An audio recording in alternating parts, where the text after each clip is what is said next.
Dear students, welcome back to free education. آج ہم اسلامیات اختیاری کے جس ٹاپک کے اوپر ڈسکشن کریں گے، جو ٹاپک میں آج آپ کو پڑھاؤں گی، آج کی کلاس میں ہم لوگ فریضہ رسالت کا مکی دور جو ہے اس کے مزید پوائنٹس جو ہیں کہ رسالت کا جو دور تھا مکہ میں رہتے ہوئے نبی پاک صلی اللہ علیہ وآلہ وسلم نے جب دین کی تبلیغ شروع کی تھی مکہ میں، تو اس وقت کیا کیا حالات اور کیا کیا واقعات ان کے ساتھ پیش آئے تھے، اب ہم ان کی تفصیل پڑھیں گے۔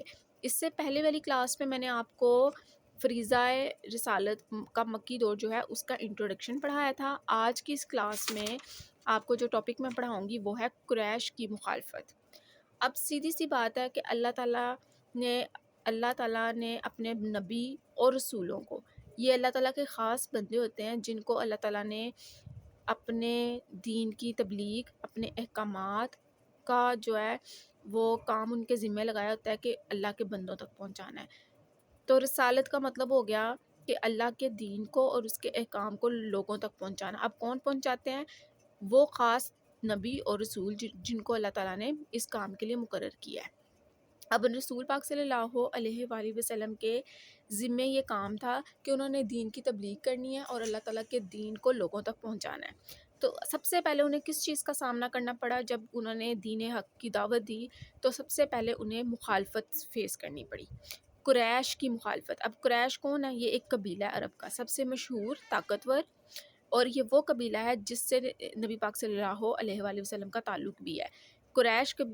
قبیلہ قریش سے نبی پاک صلی اللہ علیہ وآلہ وسلم تعلق رکھتے تھے، ہم نے پچھلے ٹاپکس میں پڑھا ہے، ٹھیک ہے۔ اب مخالفت کا کیا مطلب ہوتا ہے؟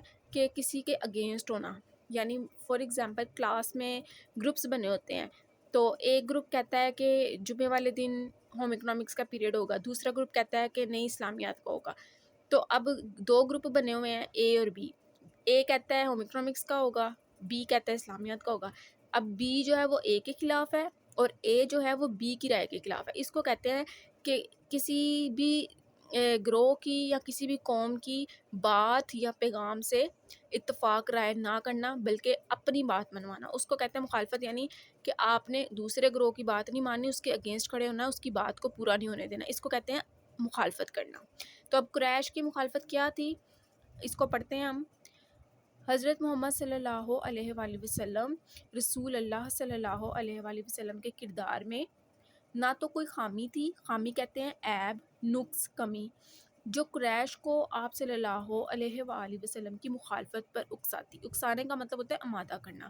اور نہ آپ صلی اللہ علیہ وآلہ وسلم نے کوئی ایسی جماعت کھڑی کرنے کی کوشش فرمائی تھی جو مال اور جائیداد سمیٹتی، بلکہ مخالفت کی وجہ محض خود غرضی تھی۔ اب خود غرض کا کیا مطلب ہوتا ہے؟ خود غرض انسان وہ ہوتا ہے جس کو صرف اپنی پرواہ ہوتی ہے، صرف اپنی بھلائی اور اپنے مفاد کو اہم سمجھتے ہیں۔ اب قریش کے لوگ صرف ان کو اپنا مفاد تھا، وہ صرف اپنے آپ کو ہی سب کچھ سمجھتے تھے، تو وہ نبی پاک صلی اللہ علیہ وآلہ وسلم کے اس ڈیسیژن کے خلاف کھڑے ہو گئے۔ قریش مکہ برس ہا برس، برس ہا برس کا مطلب ہوتا ہے کئی سالوں تک۔ قریش مکہ برس ہا برس سے اپنی قوم کے سیاسی و مذہبی چودھری تھی، یعنی کہ قوم کے سیاسی مذہبی جتنے بھی معاملات تھے ان کو کنٹرول کرنے والے تھے یہ۔ اس کے ساتھ ہی وہ عرب کے مشرکانہ مذہب کے ٹھیکے دار بھی تھے۔ وہ پورے عرب سے نظریں، نیازیں اور چڑھاوے وصول کرتے تھے۔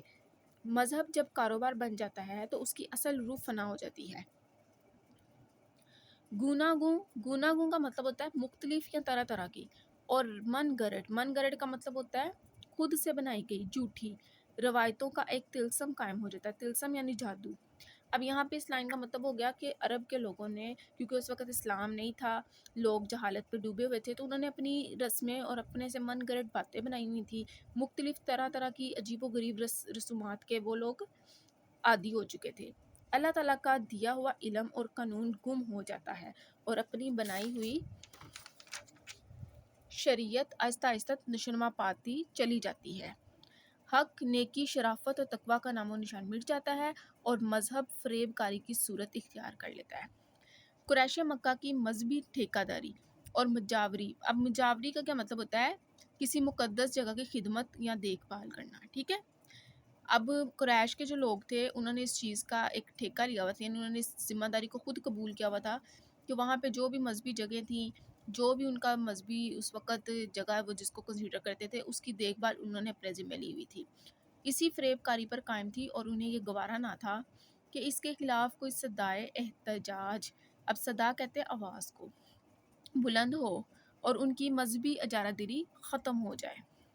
پھر مشرکین مکہ کی معاشرت فاسقانہ تھی، اب فاسقانہ کا مطلب ہوتا ہے غلط، اور معاشرت یعنی رہن سہن، طرز زندگی، تو فاسقانہ معاشرت کا مطلب ہو گیا بری اور غیر اخلاقی طرز زندگی اور رہن سہن، یعنی کہ قریش مکہ جو تھے دین اسلام سے پہلے نہایت ہی بری اور غیر اخلاقی زندگی بسر کرتے تھے، ان کی رسومات، ان کی زندگی گزارنے کے جو رہن سہن کے طریقے تھے وہ سب سے غلط تھے اور مختلف تھے۔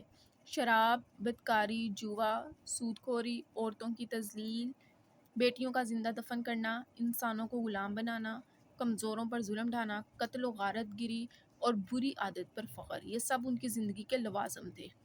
قریش کے لیے آسان نہ تھا کہ اپنی ان پختہ عادتوں کو چھوڑیں، انہیں محسوس ہو گیا کہ دعوت محمدی صلی اللہ علیہ وآلہ وسلم ان کی عادات، ان کی خواہشات اور ان کی معاشرت کی دشمن ہے، چنانچہ وہ اس کے خلاف تل ملا کر اٹھ کھڑے ہوئے۔ تل ملا کا مطلب ہونا غصے میں آ کے، جوش میں، غصے میں، کہ نہیں ہم ایسا نہیں ہونے دیں گے، اور اسلام کے خلاف انہوں نے متحدہ محاذ قائم کر لیا۔ محاذ کہتے ہیں لڑائی، متحدہ یعنی مل کے۔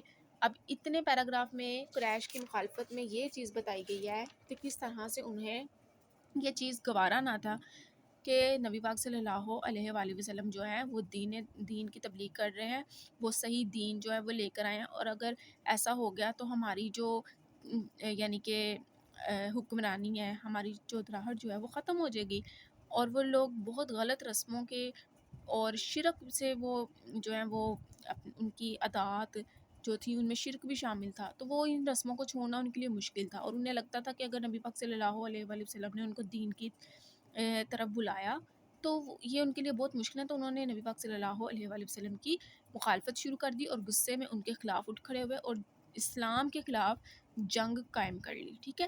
سو یہاں پہ عرب کی حالت بتائی گئی ہے دین اسلام سے پہلے۔ سو یہاں پہ ہمارا یہ ٹاپک آج ختم ہوتا ہے، قریش کی مخالفت۔ So stay connected and stay blessed.